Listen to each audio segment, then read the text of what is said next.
আমি এখন দাঁড়িয়ে আছি কাঁঠালতলা মাদ্রাসার পাশে। এই মাদ্রাসা এমপিও না হতে এর বেহাল দশা। তো এর ঠিক পাশেই এই অ্যাসেটটি হচ্ছে আমার। তো দেখতেই পাচ্ছেন যে অসংখ্য লতাপাতা গাছগাছড়ায় জায়গাটা ভরে গেছে। মাত্র মাসখানেক আগেও এরকম ছিল না। জায়গাটা খুবই চকচকে ঝকঝকে ছিল এবং চলমান ছিল, এবং এটা একটা ব্যবসা প্রতিষ্ঠান হিসেবে ভালোই করছিল। এখানে এই যে দেখতে পাচ্ছেন শ্রীবৃদ্ধি হেয়ার কাট, এটা একটা সেলুন, পাশে লন্ডি ছিল, আর ওপাশে ক্রাম ট্রাম চলে, আর এই পাশে মাথা উঁচু করে আছে দোতলা বিল্ডিং। তো এখন আর এর দেখার মতো হাল নেই, এবং এটার পেছনে, আজকের এই শুটিংয়ের পেছনে একটা বেদনাদায়ক ঘটনা জড়িত। আমি কিছুক্ষণের ভিতর সেটা বলবো, এবং আমি খুব মর্মাহত এই জন্যই, কারণ এখানে যে কেয়ারটেকার ছিল, তার মানে যে রক্ষক ছিল, সেই আসলে ভক্ষক হয়ে চলে গেছে, এবং সে যাওয়ার পরে পুরো জায়গাটা একটা পতিত অবস্থায় পড়ে আছে। তাকে খুব সাদরে একজন উদ্যোক্তা হিসেবে তাকে নিয়ে এসেছিলাম, এবং তার জন্য অনেক কিছুই করেছি, যেটা এখন আর বলা বাহুল্য। এই যে উদ্যোক্তার নাম এবং তার রেজিস্ট্রেশন নাম্বার, মোবাইল নাম্বার সবই আছে। তাকে তার নাম ধাম সব সহ তাকে একটা সম্মান সুখ্যাতির জায়গায় উদ্যোক্তা হিসেবে বসিয়েছিলাম, যেটা আমার পুরাতন রোগ আর কি, মানুষকে জায়গা দেওয়া। তো এই যে গেট, আর এ পাশটাই প্রাচীর ছিল, এটা ভেঙে ফেলা হয়েছিল যেহেতু একটা বাণিজ্যিক কেন্দ্র, এই জন্য ভেতরে যাতে সবাই যোগাযোগ করতে পারে, গ্রাহকরা সেবা নিতে পারে, এই জন্য ওই জায়গাটা এরকম রাখা হচ্ছে। আর এ পাশে 3 সেটের 3টি বাড়ি, আমি ভেতর থেকে আরও ভালো করে দেখালে বোঝা যাবে। এই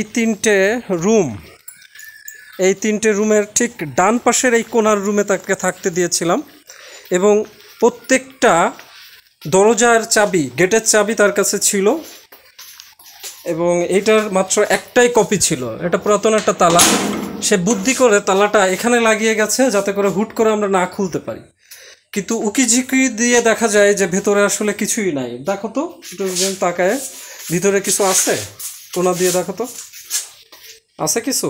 না, ভিতরে একটা চেয়ার আর কাজ। কি কোনটা চেয়ার? লাল চেয়ার? হ্যাঁ হ্যাঁ, একটা লাল চেয়ার আছে, আমার চেয়ার। আর এখানে যা ছিল সবই আমার, অ্যাকচুয়ালি এখানে না। আর এই চাবি আমার কাছে থাকাতে আমি এটা খুলতে পেরেছি। খুলে যেটা দেখলাম এর ভেতরে, আপনাদেরকেও দেখায়, এর ভিতরে অন্ধকার, তারপরেও দেখায়, এখানেও অনেক কিছু ছিল। তো বৈদ্যুতিক বাল্ব পর্যন্ত খুলে নিয়ে গেছে, এবং কিছু ইলেকট্রিক, এই যে এগুলোকে পাইপ বলে, রাইট, পাইপ, আর কিছু উচ্ছিষ্ট টিন ছাড়া এই রুমে আর অবশিষ্ট কিছুই দেখা যাচ্ছে না।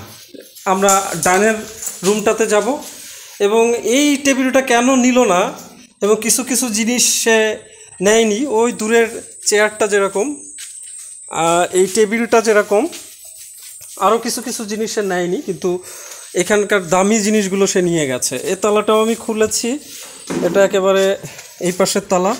এখানে আমার ওই পুরাতন যে ডিলারশিপের বিজনেস ছিল, তার কিছু পচা মাল ছিল, বিস্কিট টিস্কিট, এসব খাদ্যদ্রব্যাদি, সেগুলো রয়ে গেছে। কিছু স্যানিটারি জিনিস আছে এখানে ফিটিংসের জিনিস। বাদ বাকি এই রুমে বড় বড় রড, অ্যাঙ্গেল, এগুলো ছিল, মানে অ্যাঙ্গেল ছিল মূলত, আরও কিছু জিনিস ছিল, আমার ঠিক সব মনেও নাই, এগুলো সব লাপাত্তা হয়ে গেছে যথারীতি। এখানেও কোনো বাল্ব নাই যে জ্বালিয়ে একটু আলোকিত করে আপনাদেরকে দেখাবো। আর সবচেয়ে দুঃখজনক যে ঘটনাটা, সেটা হচ্ছে এই প্রতিষ্ঠানটিতে এই লন্ডি এবং এই আপনার সেলুন, এই যে তালা মারা, এরা কোনো চাবি আমার কাছে নাই, তার কাছেই ছিল। এর ভিতরেও কি মেরে দেখো তো কি আছে, অবশিষ্ট কি আছে।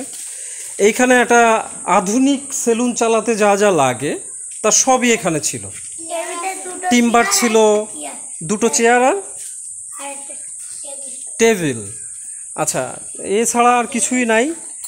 তো মোটামুটি বাদবাকি যা ছিল সব নিয়ে গেছে, বিশেষ করে টিম্বার, তারপরে হচ্ছে সেলুনের, আপনারা জানেন একটা আধুনিক সেলুন চালাতে যা যা লাগে আমি কোনো কিছুর কমতি রাখিনি, যা যা বলেছিল সে। তো এখানে একটা বোর্ড ছিল, আর একটা বোর্ড কে নিয়েছে? সাকিব নিয়েছে, তাই না? আচ্ছা, ওটা পাওয়া যাবে, আমার এক ভাই নিয়ে গেছে। তো এটার অবস্থাটা দেখেন, এই জায়গায় সে চলে যাওয়ার পরে আমি মনের দুঃখে আসলে এদিকে আসতে পারছিলাম না, যে কি বাজে অবস্থা পরিস্থিতি। এবং দেখেন এই জায়গাটা একদম ঝকঝকা তকতকা ছিল, কিন্তু আজকে মাত্র 1 মাসের ব্যবধানে এবং বর্ষার প্রকোপে এগুলো সব ভরে গেছে। হ্যাঁ, ভরে গেছে। এই উচ্ছে টুচ্ছে খাই কে? উচ্ছে টুচ্ছে কেউ খায়?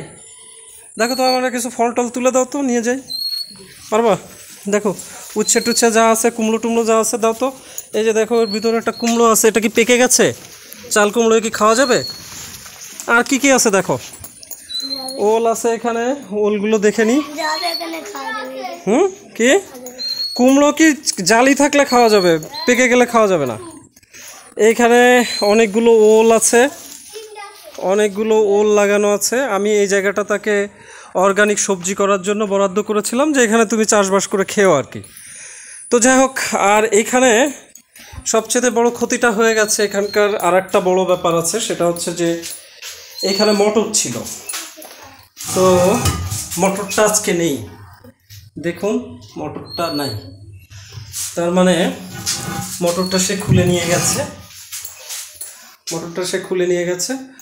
অনেকে বলছে যে স্থানীয় কারোর সহযোগিতায় হয়তো কাজটা করেছে, কিন্তু আসলে আমি এরকম মন্তব্য করতে চাই না, বা জানিও না যেহেতু। হ্যাঁ, আর সে যেহেতু, তাকে দায়িত্ব দিয়েছিলাম, সেই যেহেতু নেই, সেহেতু বাড়তি কথা বলার কিছু দরকার পড়ে না। আর আমার এই যে অর্ধ কমপ্লিট যে জায়গাটি, সেটা রয়েছে এইভাবে, এবং এরও অবস্থা নাজেহাল হয়ে যাচ্ছে। যেহেতু আমি এখানে থাকি না, সেহেতু এই জায়গাটা আসলে সেই কেয়ারটেকার ছিল, সেই দেখে নিত। এগুলো ঠিক এই জায়গাটায় তেমন কিছু ছিল না, এই ঘরগুলোর ভিতরে সব বলা যায় যে অপূর্ণ একটা বিল্ডিং। এটা জাস্ট মাথা চাড়া দিয়ে উঠছে আর কি। ইচ্ছে আছে ভবিষ্যতে খুব তাড়াতাড়ি কমপ্লিট করে জায়গাটাই আবার সুরক্ষার ব্যবস্থা করব। তো জায়গাটি এখন অরক্ষিত অবস্থায় আছে। তো আমি যদি এইখানে যে ব্যাপারটা আরও দেখেন, এইখানে আমার যে কনস্ট্রাকশনের জিনিসপত্র এখানে অনেক রাখা ছিল। এখানে মাত্র 4টা পাইপ, না 4টা পাইপ রয়েছে, বাদবাকি জিনিসগুলো লোপাট হয়ে গেছে। রড ছিল অনেকগুলো, যে রডের এই যে দেখেন দাগ রয়েছে এখানে স্পষ্টত, এখানে রডের আগাগোড়া দাগ আছে। এখানে রড রাখা ছিল, এবং এই রড এখান থেকে সে দোতলার থেকে নামিয়ে সে মোটামুটি নিয়ে গেছে। রড, তারপরে স্টিলের পাইপ ছিল, যেটা গ্যাস লাইনের জন্য আমি ঠিক করেছিলাম। তো আমি আরও ছাদে উঠব এবং দেখাবো যে কী অবস্থা। তো যাই হোক, মার্কেটটার অবস্থা এখন কানা হয়ে গেল। আসলে বারবার এমনটাই ঘটে, বারবার বিভিন্ন উদ্যোক্তাদের পেছনে অর্থলগ্নি করে তাদেরকে সহযোগিতার অর্থে প্ল্যাটফর্ম দিয়ে বিভিন্ন চেষ্টা তদবির করছি, কিন্তু বারবার ব্যর্থ হচ্ছি। যদিও এত ব্যর্থতার পরেও আমি পরিপূর্ণ আশা ছাড়ি নাই যে আর কিছু সম্ভব নয়, কারণ টিকে থাকতে হবে, আশা করতে হবে। তো যাই হোক, এই 3টা রুমের জিনিসপত্র গেছে, ওপাশে মার্কেটটারও অনেক কিছু গেছে, বিল্ডিংয়েরও সরঞ্জাদি গেছে। সেই সাথে সবচেয়ে বড় ক্ষতি হচ্ছে এখানকার যে ঝকঝকে তত্ত্বকে রক্ষণাবেক্ষণের দায়িত্বপ্রাপ্ত সেই ব্যক্তিটি যাওয়াতে জায়গাটি অরক্ষিত হয়ে গেছে। কি বলবো, ওই যে দূরে বড় ব্যবসায়িক প্রতিষ্ঠান আফিলের লেয়ার ফার্ম, এটা ডিম উৎপাদনে বাংলাদেশের অন্যতম বড় প্রতিষ্ঠান। এই সাইডে দেখা যাচ্ছে না, এই সাইডে আছে হচ্ছে আহাদের ফ্রোজেন ফিশের ইন্ডাস্ট্রি, ওদিকে টিম্বার ইন্ডাস্ট্রি আছে। তো জায়গাটি অনেক ভালো, মনোরম, প্রকৃতির ভেতরে এবং একটা প্রতিষ্ঠানের সামনে। এবং এই গ্রামের বা পাড়ার একটা কেন্দ্রীয় জায়গা বটে এটা। তো হতাশ হচ্ছি না, কিন্তু দুঃখিত হচ্ছি আর কি। অনেক আশা করে আসলে মানুষ উদ্যোগ নেয়। আমি যেহেতু এখানে থাকি না, তো তাকে ঘিরে যে উদ্যোগটা ছিল সেটা আজকে মারা গেছে, ঠিক এই নারিকেল গাছটার মতো। হ্যাঁ, অনেক আশা করে নারিকেল গাছটাও মালিক লাগিয়েছিল হয়তো, কিন্তু অচিরেই এর মৃত্যু ঘটেছে। তো যাই হোক, ভালো থাকেন সবাই, সাবধানে থাকবেন। সব কিছুর পরেও হতাশ হবেন না, আশা জিয়ে রাখবেন এবং চেষ্টা করবেন ভালো মানুষকে শেষ পর্যন্ত খুঁজে ফেরার এবং তাদের কাছেই নিজের সম্পর্ক সমৃদ্ধ করার।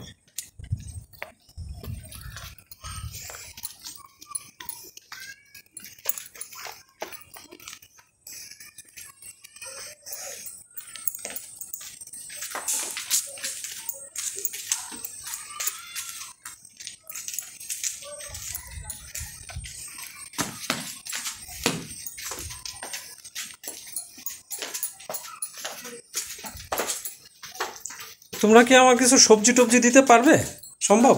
হ্যাঁ, তো যাও যাও, যে একটু সবজি টবজি দিয়ে দাও তো আমাকে, আমি অন্তত মনটা ঠান্ডা করে যাই বাড়ির দিকে।